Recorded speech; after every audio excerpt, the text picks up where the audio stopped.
રાજ્યનું અમરેલી લેટર કાંડને લઈને આમ તો ચર્ચાનું કેન્દ્ર બન્યું હતું. ત્યારબાદથી હજુ સુધી એ લેટર કાંડ આખો છે, તેના રહસ્યો છે હજુ બહાર નથી આવ્યા. તેની પીડિતા છે, તેને ન્યાય નથી મળ્યો. પરંતુ આ બધાની વચ્ચે જે આ લેટર કાંડમાં એક ભારતીય જનતા પાર્ટીના જ વ્યક્તિનું એટલે કે આરોપીનું જે નામ હતું, તેણે છે હવે ભારતીય જનતા પાર્ટી સાથે છેડો ફાડ્યો છે. શા માટે છેડો ફાડ્યો છે?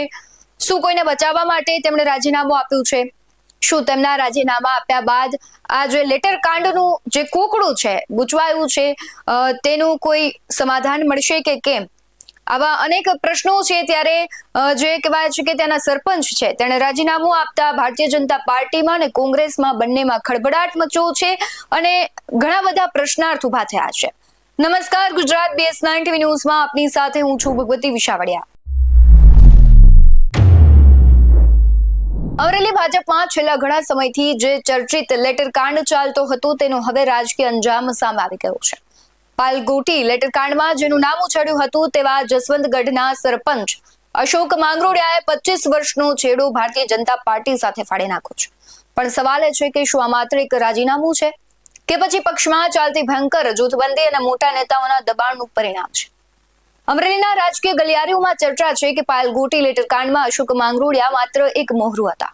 પડદા પાછળ ખેલાયેલા ખેલમાં પક્ષના જ કેટલાક વગદાર નેતાઓનું નામ હોવાની આશંકા સેવાતી હતી. અશોક માંગરોળિયાનો આક્ષેપ છે કે ન્યાય હજુ નથી મળ્યો અને આ આક્ષેપ છે એ સીધો સંકેત આપે છે કે પોલીસ તપાસમાં જે કહેવાય છે જેસી સમરી ભરાઈ હતી, તે મૂળ સૂત્રધાર સુધી તપાસ પહોંચવા દેવાઈ નથી.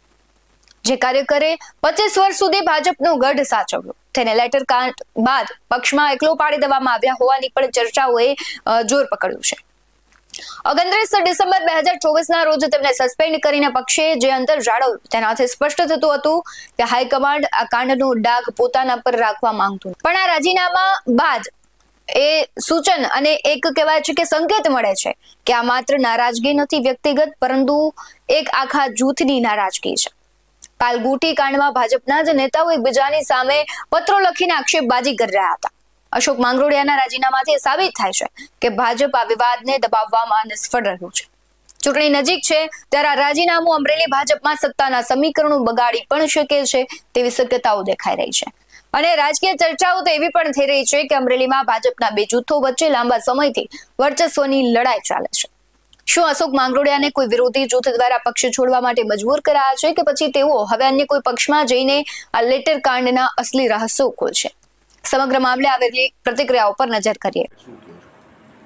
અમારા સસ્પેન્ડેડ 29/12/2024 રોજ પ્રાથમિક સભ્ય પદેથી અમે સસ્પેન્ડ કરેલા અશોકભાઈ કનુભાઈ માંગરોળિયા, જસવંતગઢ, તાલુકો અમરેલી, જિલ્લો અમરેલી, અને અમારા નિલેશભાઈ વિરજીભાઈ સાવલિયા, જેઓ અમારા પ્રાથમિક સભ્ય પદે ભૂતકાળમાં ભારતીય જનતા પાર્ટીમાં કામ કરતા હતા, એઓને કોઈ પણ સંજોગો વશાત એમની જે કાંઈ વ્યક્તિગત મનસાઓ પૂરી નહીં થવાના કારણે જે તે સમયે એણે પાર્ટી સામે બિગલ કરેલું, એ દરમિયાન 29/12/2024 રોજ તત્કાલીન અમારા ત્યારે ભારતીય જનતા પાર્ટીના પ્રમુખ ઘનશ્યામભાઈ ત્રાપસિયા દ્વારા જેઓને પ્રાથમિક સભ્ય પદેથી પણ સસ્પેન્ડ કરેલ છે, એમ છતાંય અત્યારે સ્થાનિક સ્વરાજ્યની ચૂંટણીઓ જ્યારે નજીક આવી રહી હોય ત્યારે પોતાની વ્યક્તિગત મહેચ્છાઓ પૂર્ણ કરવા, વ્યક્તિગત પોતાને કોઈ મોટું બતાવવા અને એક નવી ફેશન ચાલે છે કે ભાજપમાં આમ છે ને તેમ છે, એટલે કે ભારતીય જનતા પાર્ટીને બદનામ કરવાનું એક કાવતરા રૂપે અને એક ષડયંત્ર સ્વરૂપે આજે એ લોકો ભારતીય જનતા પાર્ટીની ઓફિસે આવી અને પ્રાથમિક સભ્ય પદેથી અમને રાજીનામું આપીએ છે. એવું રાજીનામું આપ્યું છે. અમે અત્યાર સુધી ભારતીય જનતા પાર્ટીમાં કાર્યકર્તા તરીકે એવું એ કામ કર્યું છે, એ બદલ એમનો આભાર માન્યો છે, ધન્યવાદ આપ્યો છે. અને ભવિષ્યમાં કદાચ ભારતીય જનતા પાર્ટી છોડી અને અન્ય કોઈ વિચારધારા સ્વીકારે તો આ દેશમાં લોકશાહી છે, બંધારણીય હક મુજબ તેઓ કોઈ પણ વિચારધારા સાથે સહમત થઈ અને બીજી વિચારધારાને સ્વીકારે એની અમે એમને શુભેચ્છાઓ પાઠવેલ છે. મારું નામ નિલેશભાઈ વિરજીભાઈ સાવલિયા છે અને હું અમરેલી જિલ્લા યુવા ભાજપ કારોબારી સભ્ય હતો અને મેં એમાં રાજીનામું આજે આપેલું છે. 25 વર્ષથી આ ભાજપમાં મેં સેવા કરેલી છે, પણ અત્યારે કોઈ કાંઈ જૂના જે કોંગ્રેસમાંથી આવેલા છે એને આગળ કરે, અમને લોકોને સાઈડલાઈન કરી દીધા છે, જેથી અમે નારાજ છીએ. એટલે મેં રાજીનામું સુપ્રત કરી દીધેલું છે. કઈ વાતે નારાજગી હતી તમારે? નારાજગી બસ આ જ કે ભાઈ જૂના કાર્યકરને કોઈ બોલાવવા માગતું નથી. કૌશિકભાઈ વેકરિયા જીતા પછી તો હાવ કોઈ બોલાવતું નથી, તો પછી આમાં રહીને શું ફાયદો એમ, એટલે મેં પછી રાજીનામું સુપ્રત કરી દીધેલું છે.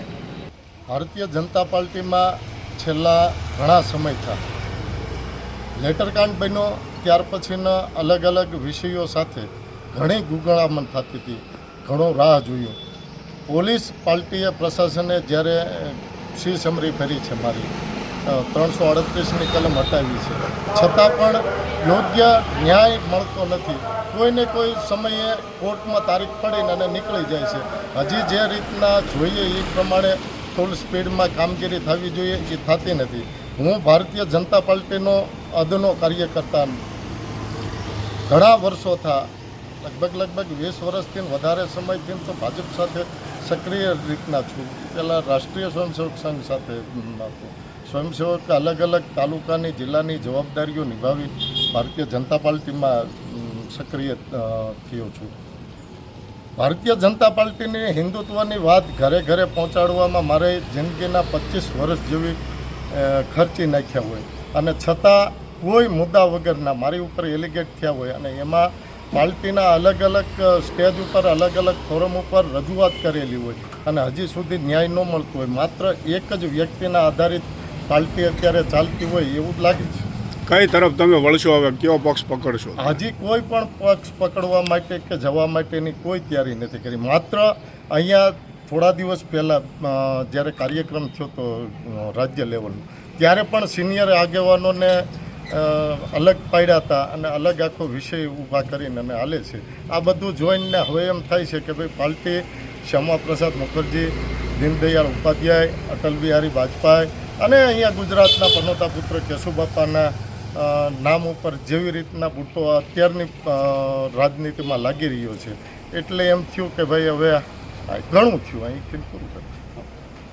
ભાજપ ભલે કહેતું હોય કે શુભેચ્છાઓ છે, પણ પાલગોટી કાંડમાં જે રીતે આંતરિક ખેંચતાણ બહાર આવી છે તે જોતા લાગે છે કે અમરેલીમાં હજુ પણ ઘણા પત્તા ખુલવાના બાકી છે. લેટર કાંડનું આ લેટર હવે ભાજપ માટે ચૂંટણીમાં મોંઘું સાબિત પણ થઈ શકે છે. સાથે જે કોંગ્રેસ છે તે તેનું શ્રેય લઈ શકે છે, અને તે પણ કહેવાય છે કે તેનો રાજકીય લાભ મેળવી શકે છે. તમારું શું માનવું છે કમેન્ટમાં જરૂરથી જણાવજો. બાકી આવા જ વધુ અહેવાલો સાથે ફરી મળતા રહીશું. તમે અમારી યુટ્યુબ ચેનલને સબસ્ક્રાઇબ કરવાનું, અમને ફેસબુક અને ઇન્સ્ટાગ્રામ પર ફોલો કરવાનું ભૂલશો નહીં. બાકી અમને નવી અપડેટ્સ મેળવવા માટે જોતા રહો BS9 ન્યૂઝ. નમસ્કાર.